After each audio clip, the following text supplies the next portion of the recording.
راينر ده كان شاب غلبان وفي حاله، هادي وعلى نياته، لدرجة ان اي حد كان يشوفه يستقوى عليه ويضربه ويهينه، وده في اي مكان يروحه في العالم اللي هم عايشين فيه ده. كل الناس كانت عندها قدرات خارقة مرعبة الا راينر. الواد ما كانش حيلته اي قوة خالص، وكان خلاص استسلم للامر الواقع والعيشة المرة اللي اتفرضت عليه. من كتر ما كان بيبص حواليه ومش بيلاقي مفر، كان بيهرب من الدنيا دي كلها بالنوم، لدرجة ان باقي الطلاب في الاكاديمية ما بقوش طايقينه وقضوا وقتهم كله تريقة وتهزيء فيه. بس الحقيقة ما كانتش بالبساطة دي خالص. راينر في الاصل كان هو الواد اللي شعره اسود وصاحب العيون الملعونه واللي شايل قوه الالفا ستيجما، وطبعا ما فيش غير قليلين قوي اللي كانوا عارفين حقيقته دي. بره الاكاديميه كان معروف انه شيطان ملوش ملكه ومحدش يتوقع تصرفاته، مجرم خارج عن السيطره، اسطوره في الشر، وهو الشخص الوحيد اللي شايل عيون الالفا ستيجما. ورغم كل السيره دي، من اول يوم دخل في اكاديميه رولاند العسكريه قرر يداري على كل حاجه ويخبي سره، ويفضل يمثل انه ضعيف ومغلوب على امره، ويهرب من الناس بالنوم عشان ما يضطرش يفتح عينه قدام اي حد ويتحول. ومع ذلك كان في شخص واحد بس عارف السر ده من اوله لاخره. الشخص ده كان ابن عمه سيون. طب مين سيون ده بقى؟ ده كان طالب عادي زي بقيه الطلاب في الاكاديميه، بس الحاجه الوحيده اللي كانت بتجمعه براينر ان بدايه حياه كل واحد فيهم كانت ألعن واصعب مما اي حد يتخيل. راينر كبر وتربى في ملجأ ايتام عسكري، والمكان ده بيستغل ضعف الايتام وحدتهم ويحولهم لادوات للحرب يرموهم فيها وما يفرقش معاهم ماتوا ولا عاشوا. اما بالنسبه لسيون فاي حد كان بيبص عليه من بره يقول ده عايش عيشه ملوكي وحياه 100 عشان مكانه عيلته ونسبهم النبيل. بس اللي محدش كان يعرفه ان ابوه كان بيعامله بقرف وازدراء شديد، وسيون كان طول الوقت بيحاول يهرب منه ومن المعامله بتاعته دي. وفي الاخر ابوه رماه هو وامه بره البيت وكأن ما لهمش اي لازمه ولا حتى يسوا 8 خدامين. ورغم كل المرمطه دي امه ما استسلمتش، فضلت تعافر وتكافح عشان تربيه احسن تربيه وتثبت للكل ان ابنها مش حته عيل ملوش عازه زي ما ابوه كان دايما بيقول. بس الدنيا ما كانتش بتسيبهم في حالهم، كل ما يبنوا حاجه تيجي الايام وتهدها فوق دماغهم وقدام عينيهم، لحد ما اليوم اللي امه ماتت فيه جه. ومن اللحظه دي سيون حس ان الزمن وقف بيه وما بقاش في اي مكان يروح له غير اكاديميه رولاند العسكريه، المكان اللي كان بيتجمع فيه كل اللي ملوش اهل ولا ليه مستقبل عشان يجهزوهم ويرموهم في وش المدفع على خط النار في الحروب. نرجع بقى للحاضر.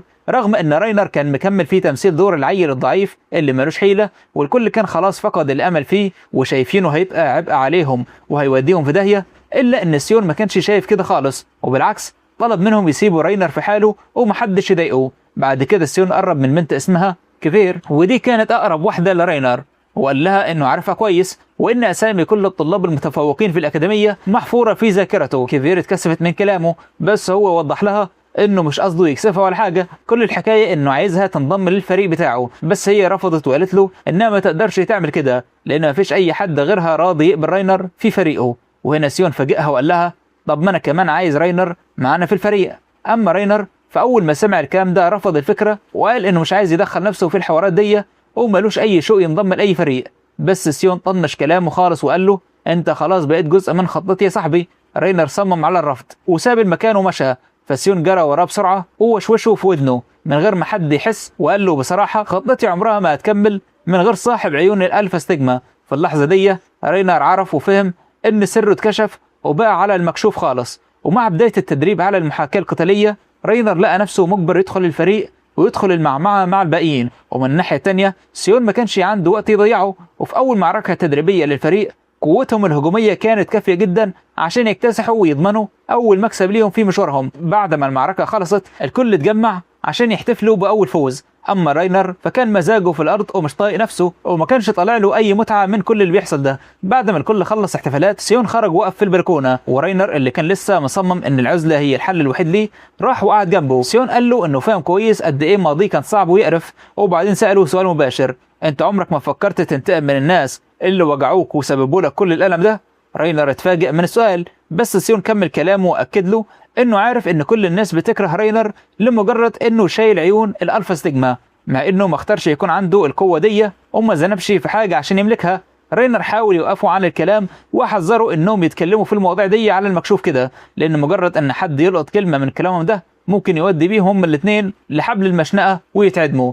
بس سيون ما جابش ورا ولا خاف، وبالعكس اعلنها صريحه ان المملكه دي لازم تتغير من الجذور، وانه هيكمل في طريقه لحد ما يبقى هو الملك ويغير كل حاجه فيها. وكل اللي محتاجه في المشوار ده ان راينر يمد ايده ليه ويقف جنبه كتف بكتف، بس رينر اعتذر له ورفض طلبه. وفي نفس اللحظة اللي سيون كان بيحاول يقنعه فيها تاني، نزلت عليهم فجأة مجموعة من المقتلين المسلحين، وكان هدفهم يخلصوا على سيون ويموتوه. رينر لقطها بسرعة وعرف ان المشاكل بدأت، وهم الاتنين بدأوا يجروا بسرعة والمهاجمين وراهم في كل حتة ومحاصرينهم من كل اتجاه. المطاردة فضلت مستمرة لحد ما سيون لقى نفسه اتزنق في حارة سد ومبقاش فيه مفر، والمقتلين كانوا خلاص على بعد ثواني من انهم يصفوه ويخلصوا عليه. بس فجأة ظهرت بنت زي القمر ووقفت في وشهم. اول ما المهاجمين حاولوا يضربوها اكتشفوا انها مش مجرد بنت عادية تتاكل علقة، دي كانت نينجا محترفة وعلى اعلى مستوى، وفي ثواني معدودة نزلت ضرب فيهم واحد ورا التاني ودشدشتهم كلهم ورمتهم على الارض. بعد ما خلصت عليهم لفت لسيون وقالت له ان ابوها كان دايما بيقول الواحد لما حد ينقذ حياته مرة عمره ما ينسى الجميل ده، وعشان كده هي مستنية علبة حلويات معتبرة توصل لحد بيتها قبل ما ترجع. وفي الاخر سيون وفى بوعده وراح لها بنفسه وجاي في ايده الحلويات للبنت اللي انقذت عمره. طول السكة وهو عمال يسأل نفسه ويفكر هي ليه انقذته اصلا، بالذات انها من عيله تقيله وليه نفوذ كلمه مسموعه في المملكه، وتحديدا اكتر البنت دي كانت من الحرس الملكي. ولما وصل لها وسالها هي ليه ساعدته قالت له ان نيب هو اللي طلب منها كده، بس قبل اي حاجه كانت عايزه تعرف ليه الناس دول كانوا بيحاولوا يغتالوه ويخلصوا منه. سيون اعترف لها انه ما يعرفش السبب اللي بجد، وبعدها حكى لها قصه طفولته كلها ووضح لها انه شاكك ان المهاجمين دول ليهم يد مع اخواته غير الاشقاء من ناحيه ابوه، لانهم بيكرهوه كره العمى، وكل اللي كان عايزه منها انها تساعده عشان يكتشفوا مين اللي واقف ورا الحوار ده بجد. وهم الاتنين اتفقوا انهم يحطوا ايدهم في ايد بعض ويتعاونوا في الموضوع ده. بعد كام يوم والطلاب مقضيين يوم عادي جدا جوه الاكاديميه، وصلت اخبار ركبت الرعب في قلوب الكل. المملكه اللي جنبهم اعلنت الحرب عليهم. في ثواني الكل عرف او فهم ان في حرب طاحنه على الابواب، وان الطلاب دول هم اللي هيتحطوا في الصفوف الاماميه عشان يواجهوا الموت. وما فاتش وقت طويل لحد ما اوامر الفرسان وصلت للاكاديميه، وبتلزم كل الطلاب انهم يجهزوا نفسهم عشان يشاركوا في المعمعه دي. رينر كالعاده كبر دماغه وطنش كل الهيصه دي وقرر ينام وما يشغلش باله باللي بيحصل حواليه. بس كفير دخلت عليه الاوضه بعدها بشويه وكانت مرعوبه ومتهوره ودمها هربان من الخوف. اعترفت له وهي بتموت من الرعب انها مش مستغنيه عنه ومش قادره تتخيل انها ممكن تخسره او انه يموت في الحرب اللي جايه دي، وفضلت تترجاه وتتحايل عليه انه يهرب معاها بره البلد خالص. رينر حاول يهديها واكد ليها انه ملوش اي نيه انه يموت في الحرب دي، وانهم هما الاثنين هيفضلوا مع بعض ومش هيتفرقوا خالص. على ناحيه تانية البنت اللي كانت انقذت سيون كانت قاعده بتستجوب واحد من الرجاله اللي قفشتهم، والراجل كان متكلبش ومتربط على الاخر، وهي عماله تفعص فيه عشان تاخد منه اي معلومه تفيدها. وفي الاخر الراجل اعترف بكل حاجه وقال لها ان سيون ده ميت ومش هيعيش كتير، وان الحرب اللي دايره دلوقتي دي مش اكتر من فخ متفصل ومترتب له على الشعره. رجالتهم مستنيين الجيش اول ما يوصل للتلال عشان يطيروا رقبته وياخدوا راسه. كل الخيوط كانت بتأدي لنفس النتيجه. اللي مستني الطلاب هناك مش هتبقى معركه عاديه ولا لعب عيال، دي هتبقى مجزره بشريه بجد. الراجل قعد يتريق وقعد يضحك بقله ادب، والبنت فضلت دايسه عليه وضغطاه عشان تطلع باي تفصيله زياده. وفي وسط الاستجواب وصل نيب نفسه وحط حد للموضوع وقفل التحقيق، وبعدها لام البنت وهزقها شويه وفكرها انه كان قايل لها قبل كده بلاش تدخل في مأموريات والسكك قذره زي دي. بعد كده الحوار قلب على سيون. نيب قال انه شايف ان الشاب ده عنده كل المؤهلات والصفات اللي تخليه يورث العرش ويمسك البلد بعد الملك، وعشان كده لازم نحمي حياته باي ثمن ومهما كانت التكلفه. نرجع بقى لرينر والباقيين. قوات الطلاب كانت خلاص وصلت لمنطقه الحدود اللي ورا التلال، وكالعاده رينر كان قاعد هناك زي القتيل ملوش اي شوف اي حاجه ورافض يحرك صباع. بقيه الطلاب لاحظوا ان كفير مش على بعضها خالص، وان القلق والتوتر اكلوا دماغها ومسيطرين عليها على الاخر، وعشان كده ضغطوا على رينر وجبروه يروح يتكلم معاها ويهديها. اول ما قعد جنبها سألته على طول من غير مقدمات انت قررت هتهرب معايا ولا لا؟ ولما لقت رينر ساكت ومش بينطق فضلت تتحايل عليه وتترجاه تاني لحد ما في الاخر اعترفت بكل اللي في قلبها واعترفت له بحبها. قالت له انها بتحبه وانه هو الشخص الوحيد اللي ليه لازمه في حياتها، وانها عايزه تفضل جنبه ومعاها العمر كله. وقالتها ليه صريحه انها مش هتقدر تكمل في الدنيا لو جراله حاجه وخسرته. رينر كالعاده حاول يخلع من الموقف الصعب ده وقلب الحوار هزار وضحك، بس كبير كانت خلاص اخذت قرارها ومرتبه دماغها. قالت له انها كانت عارفه من الاول خالص انها عمرها ما هتقدر تفضل معاه، وطلبت منه يقبل اعتذارها الاخير، واعترفت له انها كان كل امنيتها في الدنيا انها تحميه. وفجاه رسمت رمز غريب وشكل مريب في السماء وكأنه إشارة سرية أو علامة متفق عليها، وفي اللحظة اللي بعدها اختفت تماما من المكان، وفي ثواني معدودة المنطقة دي كلها اتقلبت لمقبرة مفتوحة وبقت ساحة للموت. الجثث بدأت تقع في كل شبر، وهجمات سريعة مرعبة بدأت تنزل عليهم من كل حدب وصوب، والأطراف المقطوعة واللحم البشري بقى في كل حتة في أرض المعركة. قوات الفرسان وصلت هي كمان، وبدأوا يفرموا الكل من غير ما تتهز ليهم شعرة ولا يعرفوا معنى الرحمة. وأغلب الضحايا ما كانوش أكتر من طلاب غلابة وأبرياء ملهمش أي ذنب في كل القرف ده. بالنسبة لسيون ما كانش بيستوعب ايه الهبل اللي بيحصل ده ولا فاهم حاجة، وحتى الناس اللي كانت بتحاول تفهموا الدنيا رايحة فين وجاية منين ما كانوش يلحقوا يكملوا الكلمة وتطير رقبتهم ويموتوا قبل ما يخلصوا جملتهم. وعشان كده أصدر أوامر فورية لكل الطلاب انهم يتراجعوا ويهربوا ومحدش يدخل في أي اشتباك. بعديها بقية أعضاء فريقه جروا عليه وبلغوه ان ناس كتير من زمايلهم ماتوا واتصفوا خلاص. ولما سألهم عن كبير، رينر قال انه ما يعرفش طريقة فين ولا راحت فين. في الوقت ده رينر وسيون اضطروا يستخبوا ويداروا، بس الهجمات ما كانتش بتهدى ولا بتقف، وكل ما يحاولوا يخلعوا ويهربوا يطلع عليهم فرسان زيادة ويقفلوا عليهم كل سكك النجاة والطرق المفتوحة. وفي وسط هجمة عنيفة وغشيمة قوي الأعداء قدروا يمسكوا سيون ويكلبشوه، وهنا رينر ما لقاش قدامه أي حل تاني غير إنه يتدخل ويفك الوش ده. طلع القوة المرعبة بتاعت عيونه السحرية، ومن خلال الألفا ستيجما قدر يخلص سيون من بين ايديهم ويفكوه. الفرسان اتمسمروا في مكانهم وما بقوش مصدقين عينيهم، وما كانوش قادرين يبلعوا ازاي حته عيل زي ده يعمل كده. ولما اكتشفوا وعرفوا ان شايل عيون الالفا ستيجما قرروا في ثواني انهم لازم يصفوه ويخلصوا منه على طول. بس اغلبهم كانوا ناسيين حقيقه في منتهى الخطوره. رينر عنده القدره انه يحلل ويقرا اي تعويذه او سحر يشوفه قدام عينيه ويستخدمه هو بنفسه ضد اللي قدامه. واول ما الفرصه جات له والوقت سمح اطلق تعويذه مرعبه ومهوله على اعدائه، واثبت للكل انه مش جاي يهزر ولا بيلعب، بس اللي عمله ده لفت نظر بقيه القوات والجيوش اللي صاحيه. وفي ثواني جات لي اعداد كبيره من الفرسان في مكانه وقدروا يرموه على الارض من كترهم. اول ما فتح عينيه لقى نفسه متحاصر من كل اتجاه وما بقاش في حته يروح فيها. وواحد من الفرسان مسكه من شعره وشاور له على زميله الطلاب اللي كان بيحاول يحميهم وقال له كل دول هيموتوا ويتصفوا بسببك انت. في اللحظه دي رينر ما بقاش عارف يعمل ايه ولا يتصرف ازاي. الجثث كانت ماليه المكان ومغرقه الارض حواليه، وقلبه كان بيتقطع وهو شايف زمايله واصحابه بيقعوا وبيموتوا واحد ورا التاني قدام عينيه. وعشان المعاناه تزيد والوجع يكبر الفرسان بداوا يعذبوا في الطلاب اللي لسه عايشين قدام عينيه وبكل قسوه. ومن كتر الوجع والضغط ده كله عيون الالفا ستيجما بدات تتجاوب وتتفاعل بطريقه غريبه ومريبه، كلمات مش مفهومه والغاز ملاش اخر بدات تظهر وتتشكل جوه عقله ووعيه. وعقل رينر بدا يسقط ويسرح في الضلمه الكاحله اللي بلعته وسيطرت عليه، ومبقاش فاضل غير حته معلومه واحده ناقصه عشان الصوره كلها تكتمل والشر يظهر. بس يا ريتها ما كملت. اول ما الحته الاخيره دي ركبت في مكانها كل حاجه اتبدلت واتقلبت 180 درجه. نظره واحده بس من عينه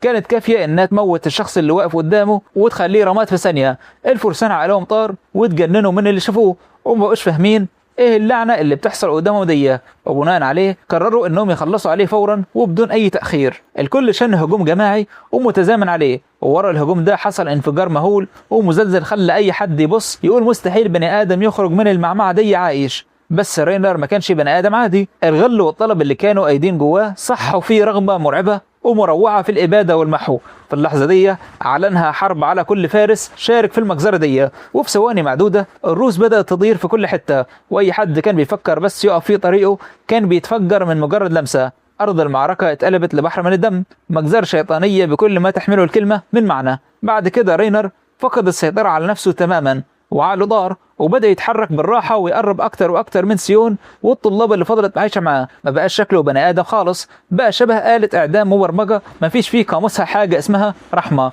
ولما وصل ليهم قفش سيون والباقيين وبدأ يخنق فيهم، والعيان عمالة تفرفر وتكافح تحت إيده عشان تاخد نفسها. أما سيون عمال ينده على اسمه بأعلى صوت ويتحايل عليه يفوق ويرجع لعقله. بس رينر كان في دنيا تاني خالص ومعزول عن كل حاجة بتحصل حواليه. وفي الآخر سيون عافر وقدر يقفل عينين رينر بالعافية، وأول ما عينيه اتقفلت رينر قطع النفس وغاب عن الوعي ووقع على الأرض، وكأن في حد تاني خالص كان سايقه ومتحكم فيه طول الوقت ده. ولما فاق بعد كده ما كانش مجمع ولا فاهم ايه اللي حصل، بس كان عارف كويس ان دي مش أول مرة اللعنة تحصل والوش ده يتفتح. في الوقت ده الدعم العسكري والجيش وصلوا متأخرين كالعادة وما ظهروش غير بعد ما أكتر من نص الطلاب ماتوا خلاص. أما رينر فرس به المطاف جوه زنزانة حبس انفرادي ضلمة، والعساكر والمسؤولين هناك ما كانوش بيبطلوا تهزيء وتعذيب فيه طول الوقت، وكانوا دايما بيلقبوه بالمسخ والشيطان القذر. بس رينر ما كانش بيشغل باله بكلامهم، وبالعكس كان بيرد عليهم ببرود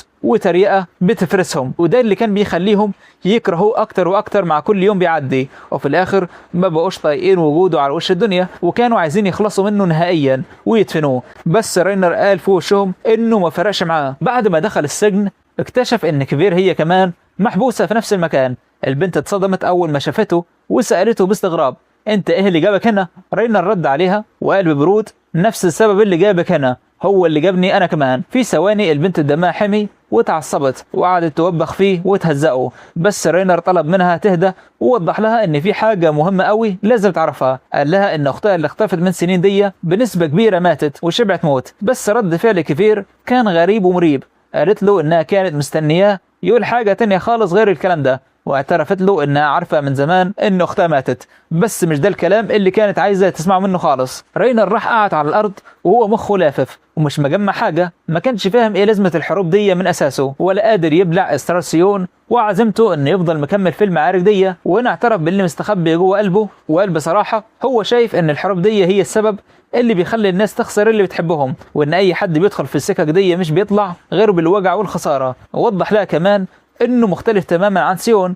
هو مش عايز يشارك في اي حرب ولا يدخل في اي صراع، كل اللي بيتمناه في الدنيا حته مكان هادي يعيش فيه في امان وينام من غير ما حد يقرف في عيشته ولا يطلب منه حاجه. كيفير ما كانتش عارفه ترد عليه خالص وفضلت ساكته قدام كلامه ده. وفجاه باب السجن اتفتح، وهنا رينر بلغها انها بقت حره ومفرج عنها، وبعدها كشف لها الحقيقه هو اللي طلب الافراج عنها. في المقابل وافق يفضل محبوس في السجن مكانها ويلبس الليله. كيفير اتسمرت في مكانها وسالته على طول: انت ليه عملت كده بجد؟ وفي اللحظه دي اعترفت بالحقيقه اللي كانت مدارياها طول الوقت. قالت له انها هي اللي عطت الاشاره للفرسان عشان ينزلوا ويفرموا الطلاب. بس رينر ما كانش فارق معاه الحوار ده ولا تهز، وقال لها ان المسؤول الحقيقي مش اللي ساعد في قيد الحرب، المسؤول هو اللي عملها من الاول خالص. وقال ان الجيش دلوقتي شايفه مسخ خطر، وعشان كده خروجه من السجن بقى عشم ابليس في الجنه ومستحيل يحصل. فاللحظه دي كيفير فهمت اخيرا هي ليه كانت متعلقه بيه، ووعدته انها تفضل شايلها ليه جميل فوق راسها طول عمرها، وحلفت انها ترجع له في يوم من الايام، وبتتمنى تلاقي لمشاعرها مكان جوه قلبه. بعد كده الاخبار باللي راينر عمله وصلت لسيون، فجرى على السجن بسرعه عشان يزوره. اول ما شافه ساله بغضب: ازاي بني ادم يرمي نفسه في السجن بمزاجه كده؟ راينر قال له انه مش شايف فرق كبير بين عيشته بره وجوه، بالنسبه ليه الموضوع مش اكتر من انه نقل من سجن لسجن تاني. وهنا سيون عطاله اداه حديد عشان يفك الكلبشات والقيود اللي في ايده، وقال له ان في حصان مستنيه في قلب الغابه وجاهز للهروب. بس رينر فاجئه بسؤال ما كانش على البال ولا على الخاطر، وقال له: وانت ايه اللي خلاك تفتكر اني عايز اهرب اصلا؟ سيون حاول يقنعه ان دي ممكن تكون فرصته الاخيره، وانه ما يعرفش هل هيتقابلوا تاني ولا لا. بس رينر رمى العده على جنب وقال له انه مش الشخص المناسب اللي يمشي معاه في طريقه، وانه وضع السجن ده راكب عليه ومناسبه اكتر، وبيوفر ليه العيشه الهاديه اللي كان طول عمره بيحلم بيها. ولما وقت الزياره خلص سيون خرج من السجن وهو محبط وخائب الامل. اما بالنسبه لرينر فدي كانت اول مره من فتره طويله يحط راسه على المخده وهو مرتاح البال ومطمن. بالنسبه له كل حاجه خلصت وما بقاش مستني اي حاجه تغير عيشته، وكان مصدق انه اخيرا لقى الحياه اللي كان دايما بيتمناها. بعد الحوارات دي بفتره سيون راح يزور البنت اللي انقذته جوه قصر عيلتها. اول ما وصل كبير العيله استقبله ورحب بيه بنفسه، وبعد ما قعدوا مع بعض الراجل قال له ان هو راس العيله وكبيرها، وان الفرصه جت اخيرا عشان يساله كم سؤال، ووضح له ان اجاباته هي اللي هتحدد هل هو هينفع ويصلح ولا لا. بس كان في شرط واحد يوقف الدم في العروق. الراجل قال له: لو الاجابات ما عجبتنيش هصفيك واموتك. سيون اتجمد في مكانه اول ما سمع الكلام ده، بس الراجل حاول يطمنه بطريقته الغريبه وقال له انه مش هيحس باي وجع، وراسه هتتفصل عن جسمه في ثانيه وبلمحه عين. ورغم التهديد المريب ده سيون وافق يكمل الكلام. في نفس الوقت رينر كان اتنقل لزنزانه حبس انفرادي ألعن واكتر عزله من الاولانيه، بس حارس السجن كان قلبه حنين عليه وبيتعاطف معاه. كان شايف ان شاب في سن رينر حرام يضيع شبابه وعمره في مكان يقرف زي ده، وعشان كده كان طول الوقت بيحاول يساعده ويمدله ايده. ولما رينر طلب منه ورق وقلم وكتب من الأكاديمية، الحارس ما تأخرش وجاب له كل اللي محتاجه على طول. ومع مرور الوقت الراجل بدأ يستغرب ويتعجب من كمية الكتب اللي رينر بيطلبها، وكل ما يدخل يطمن عليه يلاقيه مدفون تحت جبال من الكتب قاعد بيقرأ ويكتب ومش بيفصل. وفي يوم من الأيام قالها له بصراحة: أنت بجد بني آدم غريب. أغلب الناس اللي بتتحط في ظروف شبه دي يا إما عقلها بيطير وبيتجننوا يا اما بيموتوا نفسهم، بس انا عمري ما شفت حد زيك ابدا. ومع الايام بدات تتبني بينهم صداقه بسيطه، ورينر بقى يساله بشكل مستمر عن بنته بعد ما عرف انها عيانه وتعبانه. وفي وسط قعده من قعداتهم الحواريه الطويله الحارس قال له بهزار: انت بتسال كتير كده ليه؟ هو انت ناوي تتجوز بنتي ولا ايه؟ رينر تريق على طول على الفكره، وبعدها سال الحارس: هو انت ناوي تقدم لبنتك في الجيش؟ الراجل رد عليه بحسم وقال له: لا طبعا، ما فيش اب عاقل في الدنيا يرضى يرمي بنته في ساحات الحرب والموت. رينر قال له انه معاه في الكلام ده وموافق عليه من الاخر، وانه مبسوط ان لسه في ناس طبيعيه وبتكره الحروب. ولما الشتاء جه الحارس بقى بيجيب له اكل نظيف ومعتبر من بيته بدل القرف بتاع اكل السجن، وفهمه ان مراته بدات تشتري من قرشين من شغلها، فقرروا يروقوا على نفسهم شويه ويفكوا الضيقه. والايام فضلت تكر وتعدي. سيون كان بيجي يزور رينر من وقت لتاني ويحاول يقنعه يرجع معاه، بس رينر كان بيقفل السكه في وشه ويرفض في كل مره.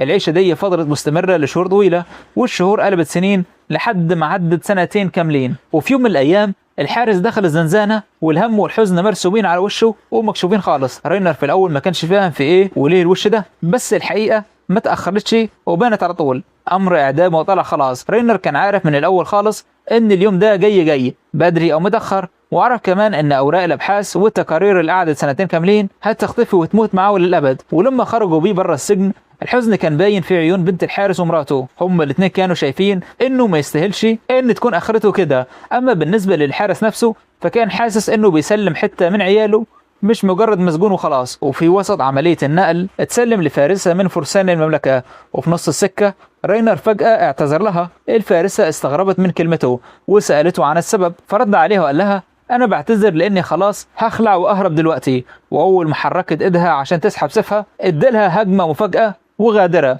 بس البنت كانت صحيه له ومصحصحة وقدرت بالعافية تفلت من ضربته. رينر حاول يحذرها وقال لها: بلاش تجبريني اطلع قوتي، بس البنت ما اظهرتش اي خوف خالص، وبالعكس قالت له: اعمل اللي انت عايزه. ولما عرف انها مقرفة ومش هتيجي بالسهل قرر انه يخلع بجلده ويهرب بدل ما يكمل في العراك ده. بس الفارسة طلعت تعويذة مخصوصة جبرته يتحرك على هواها وزي ما هي عايزة، وفضلت مطارداه وما سابتوش. اما رينر فما كانش فاهم ايه العك اللي بيحصل ده، والاغرب من كده انه ما كانش قادر يحلل ولا يفهم نوع السحر اللي هي بتستخدمه. فضلت نازله فيه ضرب وهجمات لحد ما واحده من حركاتها لبست فيه على طول، وفي اللحظه دي وقع تحت سيطرتها وتحكمها بالكامل. بعد كده امرته يقف ويمشي وراها وحذرته انه لو طنش كلامها هيندم ندم عمره. وبما انه ما كانش قدامه اي حل تاني لقى نفسه مجبر يمشي وراها. بس الصدمة الكبيرة كانت مستنياه اول ما وصلوا لساحة البلاط الملكي. الشخص اللي استقبله هناك ورحب بيه ما كانش حد تاني غير سيون بنفسه. في اللحظة دي رينر اتسمر في مكانه وعقله طار.